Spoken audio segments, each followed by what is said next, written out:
So our next panel is using Makerspaces to actively create awareness about biodiversity conservation.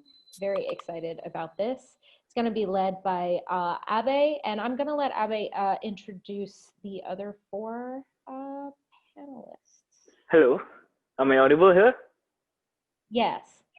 Yeah, great. So I'll let them introduce themselves. I think they're good with it. So, yep. So does Aditya or Amar want to go ahead? Yeah, somehow I'm not able to run my video on. So, yeah. Hi, I'm Aditya Sangle. I'm a wildlife naturalist and also a policy analyst. I've worked in the Mysore Zoo, which is one of the richest zoological gardens in South Asia, for about 3 years. I've also been part of various NGOs like Janapada Seva Trust, which is a Gandhian organization working on sustainable living. I've conducted various awareness programs on field helping rural children to identify themselves with the rich natural heritage they have, and in that way provoke them and get them interested to protect it and learn more about it. And I've also been an avid bird watcher, trekking enthusiast. Yeah, so I'm currently pursuing a master's degree in diplomacy and economics, trying to study the political and economic framework of conservation. I think Amar will go next. Yep. Go ahead, Amar. Yes. Can you hear me?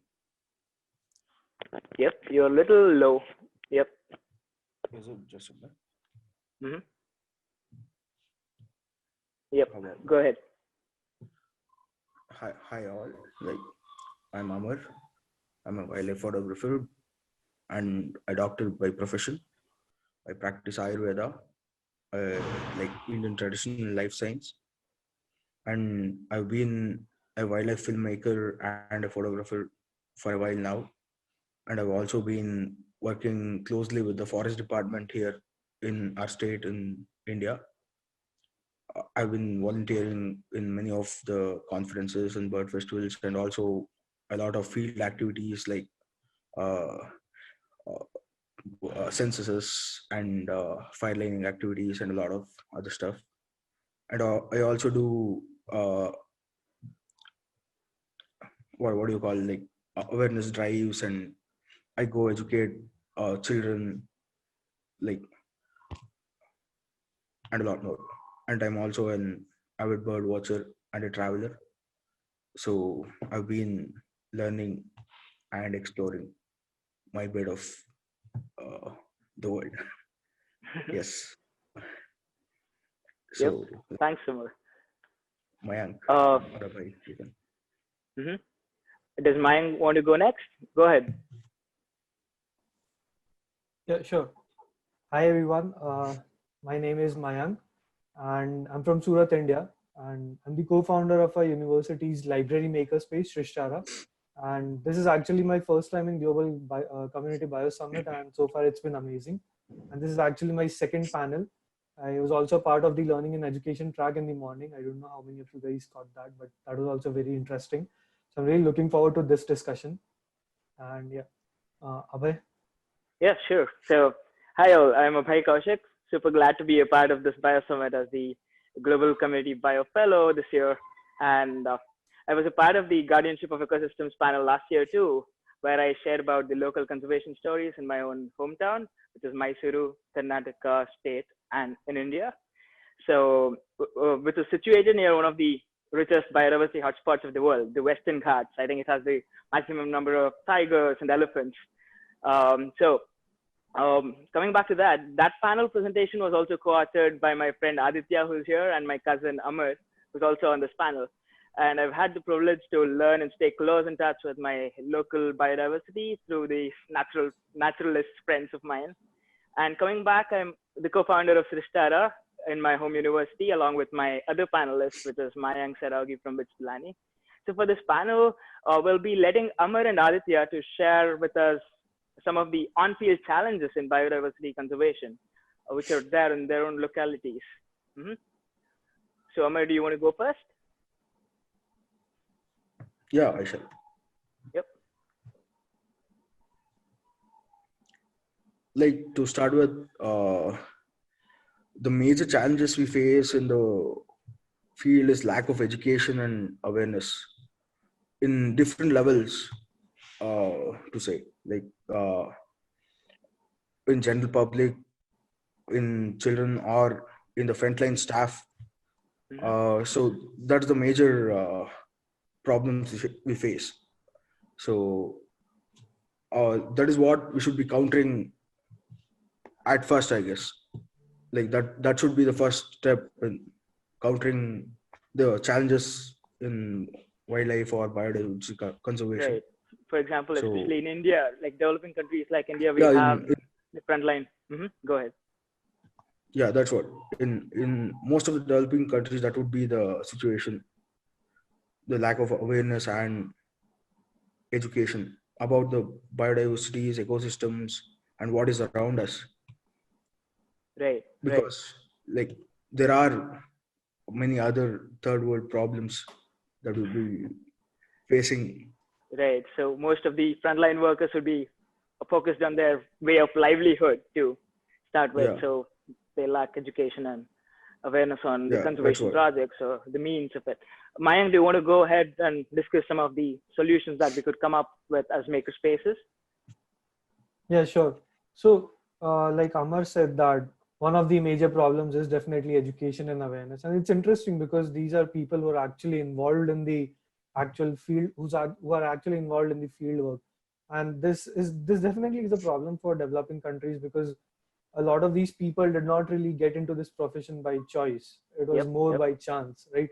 Because there weren't enough employment opportunities. That is why they got into these jobs. But I guess it's the job of the community as a whole to maybe get these people up to speed so that they can really do justice to whatever job they're employed in. So in context of the biodiversity conservation, how makerspaces could really help is one of the primary aims of a makerspace is to be very local, in the sense that it's not really aggregated at the country level, but it's very de-aggregated at the community level, and it really attaches to the grassroots work.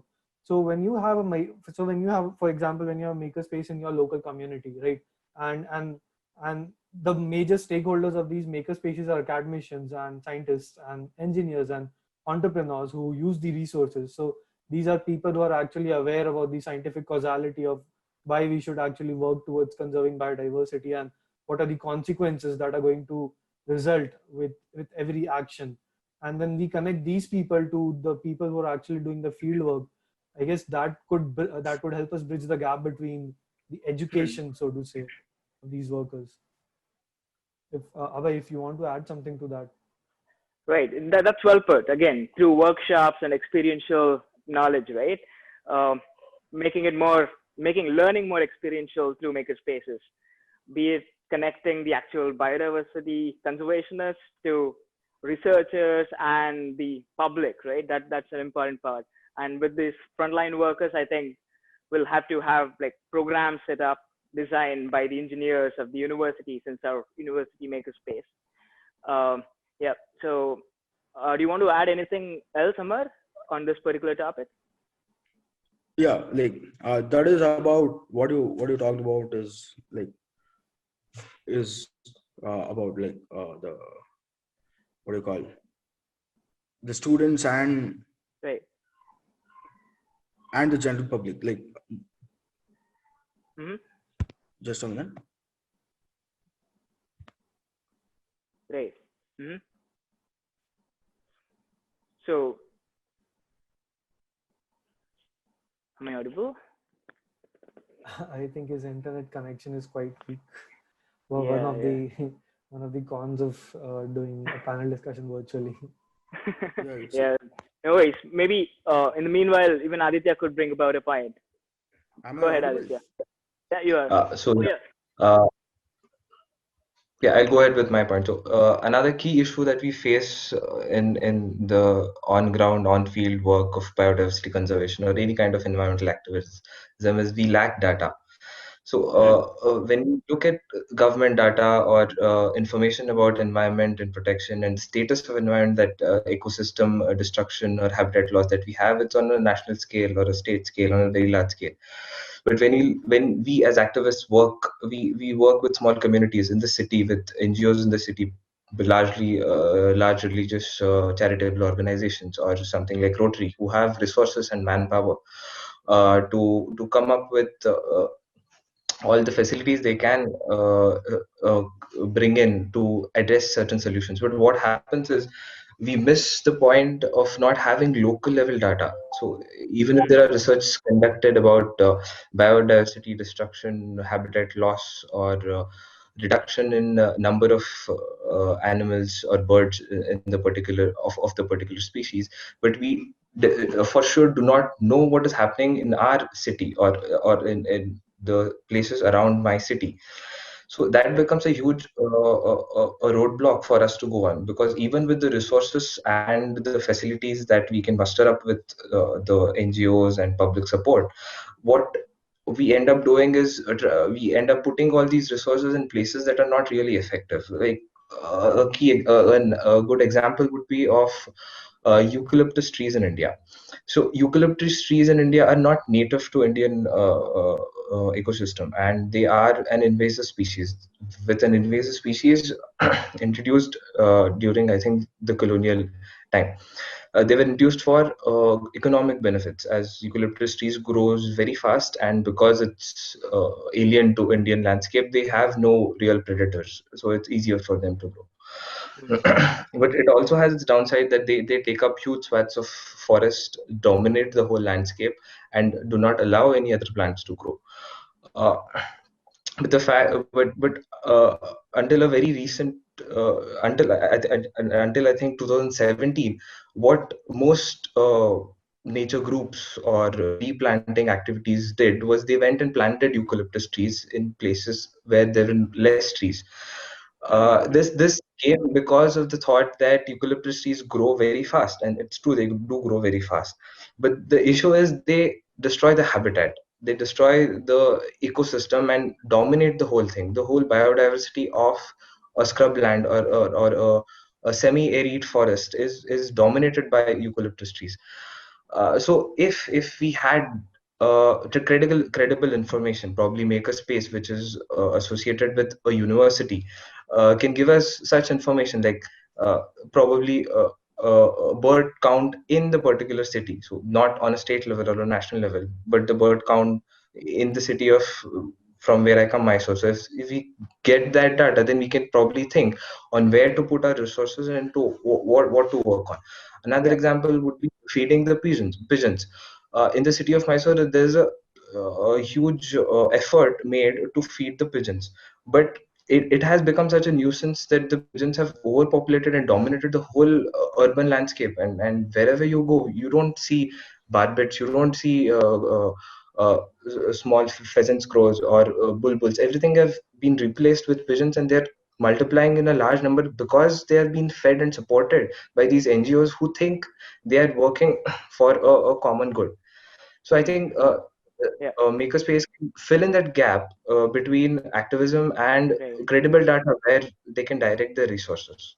Right, right. So here, I think you've already touched multiple points here. To start with, I think one is documentation, right? Collecting the local data and bringing for this makerspace could bring in the students who are interested in exploring their own natural biodiversity to, yeah, to make clubs which are more regular biodiversity clubs in their own universities, which could track the data. And then I think open sourcing is super important here. That's an amazing point where, yeah, I remember Professor Manu Prakash from today's earlier panel, like earlier talk in the beginning of the day. I think his work on frugal science and low cost equipment, which could build data sets open to all. That's something amazing that all the universities could take as a part in their own curriculum. So one is to set up the open source data sets. And also you talked about eucalyptus trees. I think those are the major cause of forest fires, right? In the like say forest of Karnataka. And recently our own like Bandipur Forest National Park had a lot of wildfire. I think Amar would suggest the on-field experience of how it was to be in those forests, right? Amar, are you there? Yeah. Am I audible? Yeah, you are. Go ahead. Yeah, that's what. Like, the Bandipur forest fires was like basically all because of lantana, like which is again another invasive species. Yep. Another invasive species which dries up during the summer and easily catches the fire. And it is a shrub that grows massively, so and are connected throughout. So the fire spreads very quickly. And also, like as he said, there are no natural predators or anything that can feed over lantana or something. Right. So there's no natural curbing of its population. Mm-hmm. So that was the main cause. Right. So again, and the destruction it did was quite massive. Yeah. I think you documented the full, as in you pictured it, and even the Wild Karnataka, which is a team dedicated to show the world the biodiversity rich Karnataka, the state that we are living in. So about the makerspaces and how they could help in this case, right?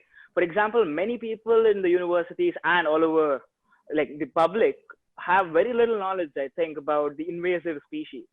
So we could even come up with a simulation of how invasive species, the numbers, and how the native species go, computationally simulate and create a workshop maybe to visually educate the public and the students of a university. Mayank, what do you think? Yes, I think that's a fair point that Amar has brought up, and that is actually a good solution that you were putting.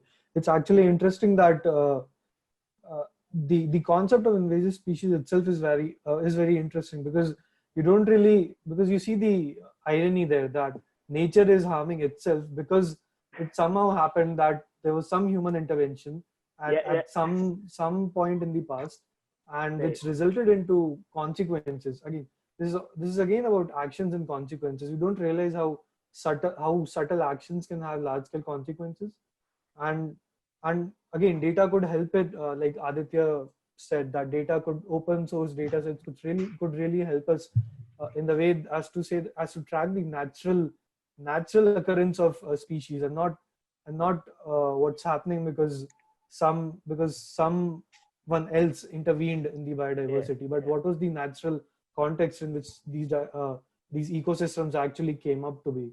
So definitely, I guess, and in fact, I would like to bring out an example here. Google is actually doing some great work in this field. If you've heard about, for example, there's a whole division called AI for Social Good, in which Google uses machine learning and artificial intelligence to actually, just an example, they try to predict where the poachers are going to attack next in a particular area, and that has been actually very successful. So these are the kinds of projects that maybe makerspaces could, and university students or academicians could take up to undo the damage that has already been done.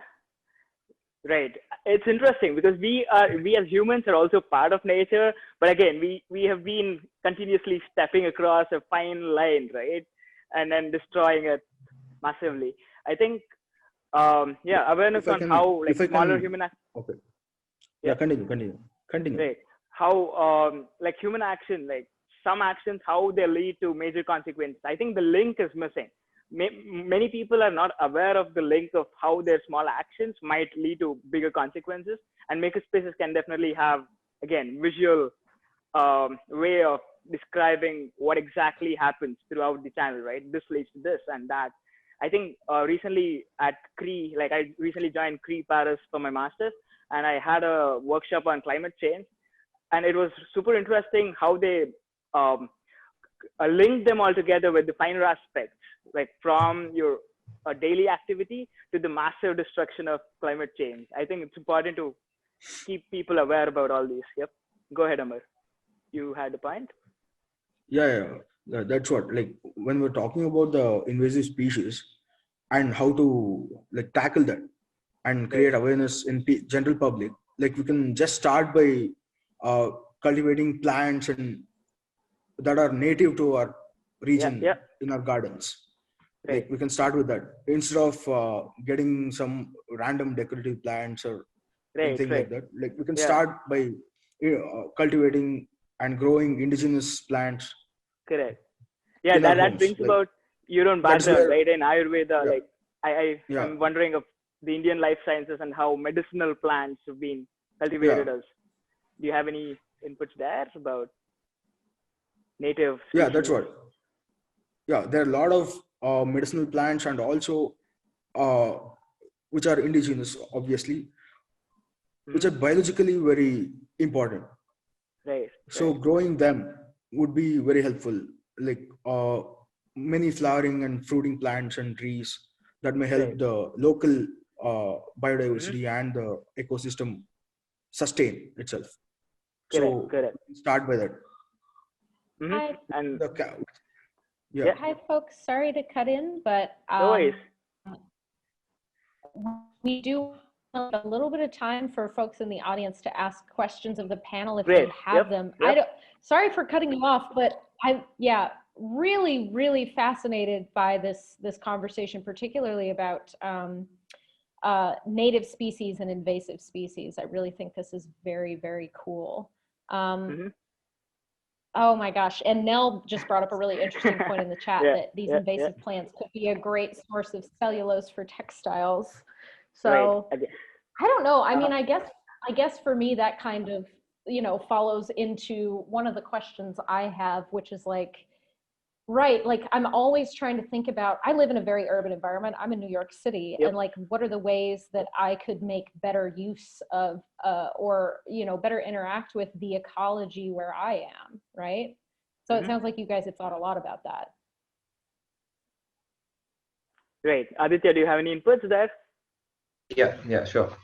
So yeah, to answer the question, if the places where I've worked in rural India especially, it's amazing the amount of sensitivity and sensibility that the people have towards their environment and surrounding. One is because they are totally connected with the wildlife and the nature around them.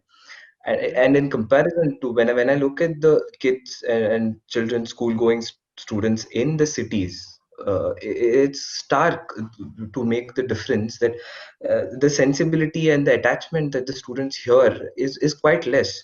So if for example the actions like when you develop a garden in a city, it is decked with plants and flowering plants and trees and shrubs which are very alien to our ecosystem.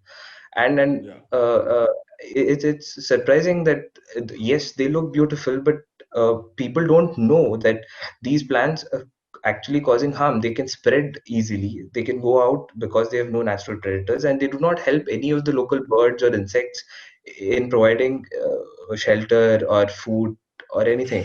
So they just sit there like any other plastic flower probably.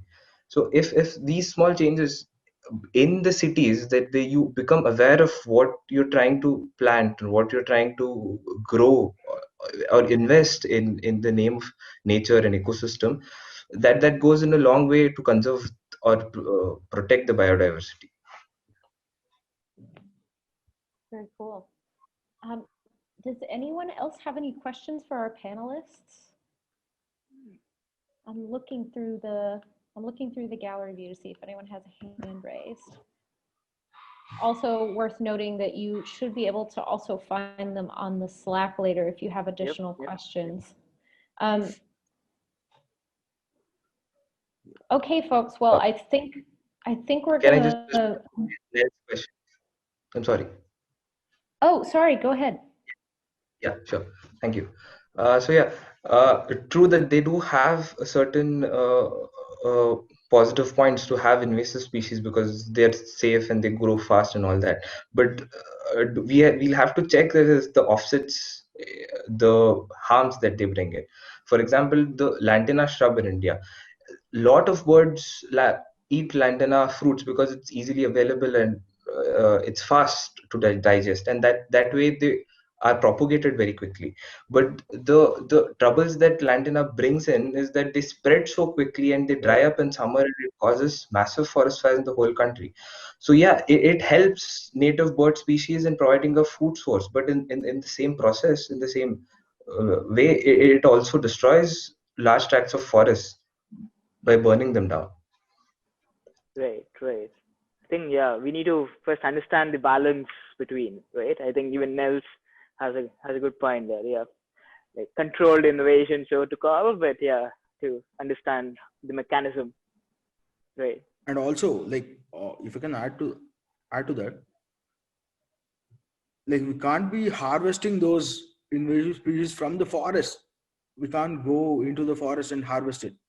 Like, Ah, if you right, good say point. it is a good source of cellulose or something, you can't go into a tiger reserve and harvest the lantana or something.